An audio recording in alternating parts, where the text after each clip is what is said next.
ইসরায়েলের অবরোধের কারণে গাজা উপত্যকায় চরম খাদ্য সংকট চলছে। মানুষ প্রতিদিন ন্যূনতম খাদ্যের জন্য সংগ্রাম করছে। গাজায় জাতিসংঘের শরণার্থী সংস্থার ইউএনআরডব্লিউএ ভারপ্রাপ্ত পরিচালক স্যাম রোজ এ তথ্য জানিয়েছেন। খবর আল জাজিরার। আল জাজিরাকে দেওয়া এক সাক্ষাৎকারে সম্প্রতি গাজা থেকে যুক্তরাজ্যে ফিরে আসা স্যাম রোজ বলেন, সত্যিই কেউই এখন পর্যাপ্ত খাদ্য পাচ্ছে না। তিনি জানান, শিশুদের মধ্যে অপুষ্টির হার ভয়াবহভাবে বেড়েছে।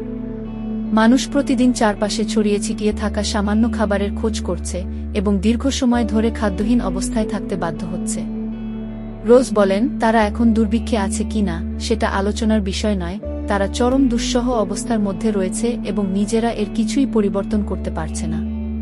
বিশেষ করে শিশুদের অবস্থা নিয়ে উদ্বেগ প্রকাশ করে তিনি জানান, জীবনের প্রথম 2 বছরে যদি তারা প্রয়োজনীয় পুষ্টি না পায়, তাহলে তাদের অঙ্গপ্রত্যঙ্গ ধীরে ধীরে অকার্যকর হয়ে যেতে পারে, ত্বক শুকিয়ে যায় এবং তারা মৃত্যুর দিকে ধাবিত হয়।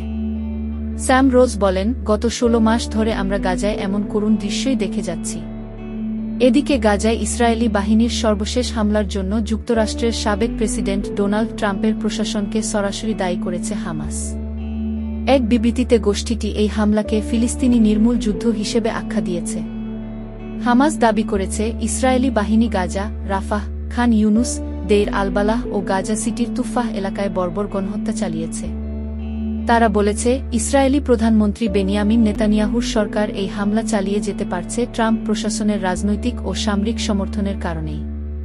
বিবৃতিতে হামাস বলেছে, ইসরায়েলি প্রধানমন্ত্রী নেতানিয়াহুর সরকারের হাতে সংঘটিত ভয়াবহ গণহত্যার জন্য মার্কিন প্রেসিডেন্ট ডোনাল্ড ট্রাম্পের প্রশাসন সরাসরি দায়ী।